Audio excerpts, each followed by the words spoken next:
하나님 말씀 마가복음 1장 1절에서 20절 말씀입니다. 하나님의 아들 예수 그리스도의 복음의 시작이라. 선지자 이사야의 글에 보라 내가 내 사자를 네 앞에 보내노니 그가 내 길을 준비하리라. 광야에 외치는 자의 소리가 있어 이르되 너희는 주의 길을 준비하라. 그의 오실 길을 곧게 하라.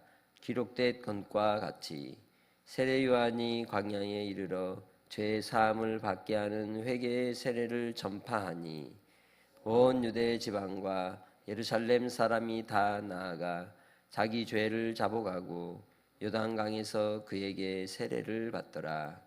요한은 낙타털 옷을 입고 허리에 가죽 띠를 띠고 메뚜기와 석청을 먹더라. 그가 전파하여 이르되 나보다 능력 많으신 이가 내 뒤에 오시나니 나는 그의 신발끈을 풀기도 감당하지 못하겠노라.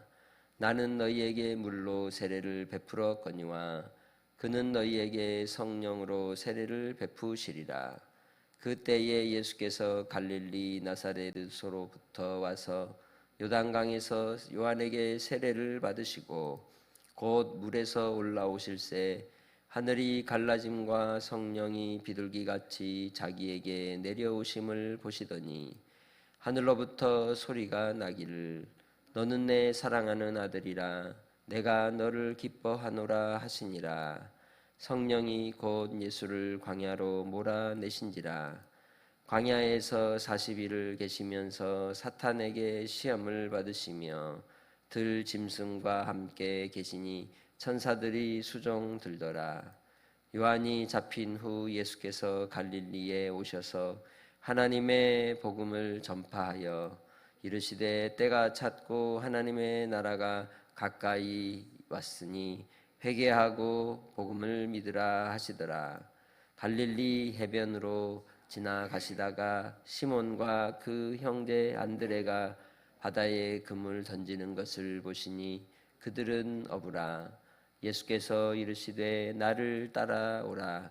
내가 너희로 사람을 낚는 어부가 되게 하리라 하시니 곧 그물을 버려두고 따르니라.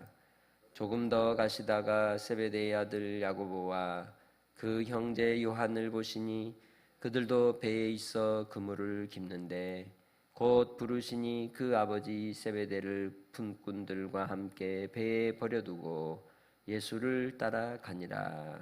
아멘. 오늘부터는 마가복음을 통해서 예수 그리스도의 복음을 통해 우리가 더 확실한 믿음으로 주님께 나아갈 수 있는 한 해를 시작하기 원합니다. 기독교는 예수 그리스도를 믿는 신앙입니다. 오직 예수님만이 우리의 유일한 구원의 주가 되시고 또한 하나님께로 나아가는 길이 되십니다. 우리가 마태복음, 마가복음, 누가복음을 공관복음서라고 부르죠. 그래서 예수님의 출생, 공생의 십자가의 죽으심과 부활까지의 내용들을 다루고 있습니다. 예수님은 하나님의 나라와 또 구원의 복음을 이 땅에 선포하셨고 병든 자를 고치시고 하나님의 은혜와 사랑을 가르쳐주며 생명을 전하는 그러한 사역을 이루셨던 것입니다. 하나님의 아들 예수 그리스도의 복음의 시작이라. 곧 예수님이 복음이다라는 거죠. 복음이 무엇입니까? 굿 뉴스, 좋은 소식, 기쁨의 소식이라는 뜻이죠. 그러니 예수님께서 이 땅에 오셔서 행하신 모든 일들 속에 하나님의 사랑을 나타내 주신 줄 믿습니다. 이 일의 시작을 드러내실 때 마가복음 1장 2절에서는 이사야 선지자의 글에 40장 3절의 말씀을 인용하여서 보라 내가 내 사자를 네 앞에 보내노니 그가 내 길을 준비하리라 하는 말씀으로 이제 제시하고 있죠. 그 누구를 얘기하는 거예요? 예수님이 아니라 세례 요한을 얘기하고 있는 겁니다. 예수님이 이 땅에 오실 길을 준비하는 자로 세례 요한을 부르셨던 것입니다. 그 세례 요한이 행한 사역의 내용은 무엇입니까? 자기 백성들 앞에 죄 사함을 받게 하는 회개의 세례를 전파하는 것이었습니다. 우리가 예수를 믿게 되었을 때에도 가장 먼저 해야 될 일은 회개였던 것이죠. 우리가 하나님을 떠나 살았던 인생을 회개하는 것입니다.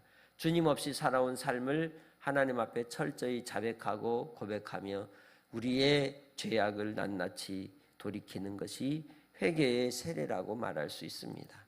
예수 그리스도께서는 이제 우리 가운데 오셔서 구원의 은혜와 그 사랑을 베풀어 주실 때 성령으로 세례를 베푸실 것이라고 8절에 말씀합니다. 예수님께서 이제 세례 받으실 때에 하늘이 갈라짐과 성령이 비둘기같이 자기에게 내려오시게 되었고 하늘에 들리는 음성이 무엇이었습니까? 너는 내 사랑하는 아들이라 내가 너를 기뻐하노라 하시는 말씀이었던 거죠. 그것이 예수님이 하나님의 아들이심의 증거입니다. 하늘로서 성령이 비둘기같이 임하시고 예수님을 향한 하나님의 음성이 들리실 때 너는 내 사랑하는 아들이라 내가 너를 기뻐하노라. 할렐루야. 하나님의 아들이신 예수 그리스도 그리고 그 예수님을 믿는 그 백성들에게 오늘도 하나님께서 주시는 하나님의 위로가 무엇입니까? 사랑하는 아들아, 사랑하는 딸아, 내가 너를 기뻐하노라. 우리의 존재의 어떠함을 하나님은 살피지 않으시고 우리를 주님께서 사랑하시는 그 크신 사랑으로 하나님께서 그의 아들 예수 그리스도를 통하여 우리를 부르시고 우리를 지명하여 너는 내 것이라 주님께서 말씀하셨습니다. 그 하나님의 사랑 앞에 오늘 한 날도 감사하며 살아가는 성도들이 되시길 바랍니다. 주님을 사랑하며 사는 한 날이 되시길 바랍니다. 주님 은혜 아래서 거룩함으로 무장하며 진리의 말씀으로 날마다 감사하는 한 날로 승리하시길 주의 이름으로 축복합니다. 그리하여 예수님께서 세례를 받으시고 성령이 임하사 광야에서 40일의 금식하는 시간을 보내시면서 사단에게 시험을 받으십니다. 그것은 첫 아담이 범하였던 그 시험에 대한 둘째 아담이신 예수님의 이제 시험을 통하여 승리하시는 역사가 나타나는 현장이었습니다. 예수 그리스도는 우리를 위하여 이 땅에서 모든 시험을 받으셨으나 죄가 없으시다고 말씀하고 있습니다.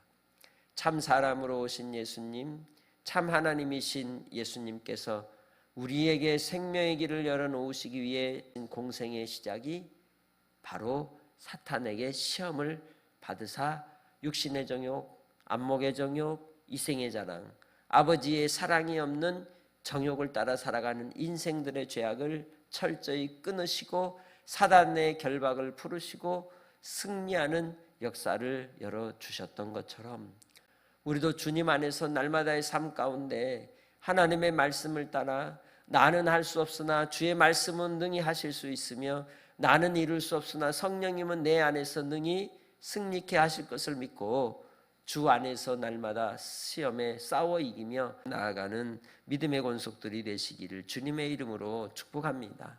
14절에 보니까 세례 요한이 붙잡히게 되었죠. 헤롯 왕에게.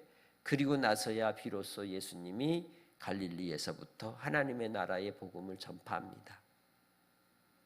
그게 하나님 뜻이에요. 세례 요한이 예수님의 가시는 길에 같이 있다 보면 방해가 되기에 하나님의 뜻은 세례 요한은 이제 그의 사역이 끝나는 거예요. 우리는 우리의 사역이 영원할 것처럼 행동해서는 안 되는 겁니다. 나에게 주어진 삶의 자리에서 하나님 앞에 그 길을 가는 과정 속에 내가 해야 될 일의 마침이 있을 땐 거기서 마치면 되는 것이지 왈가왈부할 필요가 없는 겁니다. 사역이라고 하는 것은 하나님께로부터 주어졌을 때만 하면 되는 것입니다. 항상 그래서 목회자들이나 성도들도 주님의 일을 맡을 때 감당할 때에 이 목회자들은 특별히 3가지 준비를 항상 하라고 얘기를 하죠. 뭘 준비하라 그래요? 첫 번째는 설교 준비, 두 번째는 신방 준비, 마지막 3번째는 떠날 준비. 세례 요한이 주 예수 그리스도 오실 길을 준비하는 게 그의 사명이에요. 나의 삶의 자리에서도 우리의 사역이 또 내가 맡은 사명들이 주님이 새로운 사람들을 세우시고 일하실 때는 어떻게 하는 게 아름다운 거예요? 비켜주는 게 아름다운 거예요. 할렐루야. 그래서 나 자신이 하나님 앞에 계속 이것을 붙들어야 되는가, 아니면 그 다음을 위하여 열어줘야 되는지 기도할 줄 알아야 하는 겁니다. 주님 안에서 여러분도 그런 깨닫는 지혜가 있으시길 주의 이름으로 부탁합니다. 그래서 예수님께서 선포하신 하나님 말씀이 무엇입니까? 때가 찼고 하나님의 나라가 가까이 왔으니 회개하고 복음을 믿으라. 하나님의 구원의 복음을 선포함으로 많은 영혼들이 주께로 돌아오는 역사가 나타날 때에 주님께서는 특별히 제자들을 부르셨습니다. 그 말씀이 16절에서 20절의 말씀이죠. 길을 해변을 지나시다가 시몬과 안드레를 부르셨습니다. 그들이 어부였는데 예수님께서 나를 따라오라, 내가 너희로 사람을 낚는 어부가 되게 하리라 하시며 부르실 때에 그물을 버려두고 예수님을 따라갔습니다. 베드로와 그의 동생 안드레,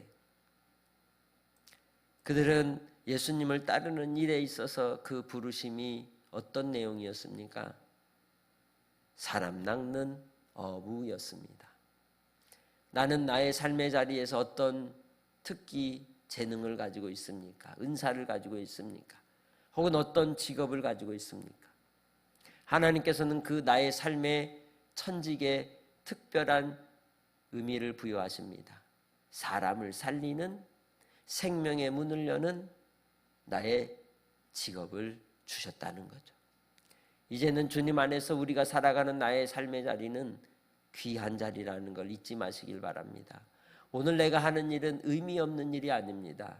왜냐하면 주님이 나와 함께 하시기 때문입니다. 항상 내 안에 무엇이 있어야 돼요? 하나님이 나를 부르셨다, 하나님이 나를 통하여 일하신다는 것을 확실하게 알고 붙들 때 그 자리에 하나님은 생명의 열매가 맺게 하시는 줄 믿습니다. 지금 당장에 나가서 복음 전한다고 해서 사람들이 돌아와요? 안 돌아오는 거예요. 그럼 어떻게 해야 돼요? 같이 사는 모습을 보고 돌아오는 거예요. 여러분의 삶의 자리가 사람들과 어울림이 있어야 돌아오는 거예요. 그러니 베드로에게 너는 사람 낚는 어부가 되라 하신 것입니다. 그때 그가 그물을 버리고 따라온 이유는 주 예수님을 배우기 위해서, 온유와 겸손을 배우기 위해서, 주님을 닮아가기 위해서 따라간 겁니다. 주님 안에서 우리가 주님 닮아가기에 힘쓰는 성도들이 되시기를 바랍니다. 그리고는 세베대의 아들이었던 야고보와 요한도 부를 때에 그들이 아버지와 품꾼들에게 이제 아버지를 품꾼들과 함께 배에 두고 예수님을 따라왔다 이야기합니다. 마가복음의 특징이 뭐냐면 즉시라고 하는 단어가 반복해서 나온다는 거예요. 주저하지 않는다는 거죠. 과연 우리는 어떤가요? 하나님의 부르심 앞에서 주저할 때가 얼마나 많습니까? 어떤 사명이나 또 직분을 부여할 때에도 우리는 어때요? 주저하죠. 혹은 겸손을 가장한 거부를 합니다. 거절을 합니다. 그렇지 않습니다. 하나님의 일이라고 하는 것은 내가 젊을 때, 내가 하나님 앞에 할 수 있을 때 그때 감당하는 게 참 복인 것입니다. 주께서 우리를 통하여 이루실 그 일을 기대하고 주 안에서 오늘 하루도 본문에서 말씀하듯이 예수를 따라가는 제자들이 되시기를 주님의 이름으로 축복합니다. 하늘의 사명을 감당하는 자가 사람 낚는 어부가 되고, 사람 낚는 또한 주부가 되고, 사람 낚는 아빠가 되고, 또 삶의 현장에서 직원이 되는 겁니다. 오늘 하루가 하나님 앞에서 주신 은혜를 누리는 복된 날로 주님이 함께 해주실 줄 믿습니다. 예수 그리스도의 구원의 복음, 그 은혜의 감격 속에 이제는 아버지의 사랑이 내 안에 있어서 그 사랑을 누리는 자가 되고, 그 사랑을 전하는 자가 되고, 그 사랑 안에 거하여 주님과 교제하며 기쁨을 나누며 사랑 안에서 주신 하나님의 행복을 누릴 수 있는 오늘 하루가 되시기를 주의 이름으로 축복합니다. 하나님 아버지 감사합니다. 오늘 하루를 주님 안에 거하며 나를 부르신 부르심의 자리에서 하늘의 천직인 사람을 낚는 생명 살리는 삶을 살 수 있도록 도와주시옵소서. 오늘도 만나는 이웃들과 또 우리가 대하는 많은 사람들 가운데서 영혼을 살리는 사명을 이룰 수 있도록 성령으로 충만하게 하시고 은혜로 충만하게 하시고, 또한 하나님이 부르신 부름의 상을 위하여 달려갈 때에 우리의 생명을 조금 더 귀한 것으로 여기지 아니하였던 바울 사도의 고백처럼 생명의 사명을 이루는 자로 쓰임받게 하여 주옵소서. 우리 안에 기쁨을 회복시켜 주시고 아버지 하나님의 응답의 역사를 이루시고 복의 복으로 채워 주옵소서. 감사 영광 돌리오며 예수님의 이름으로 기도합니다. 아멘.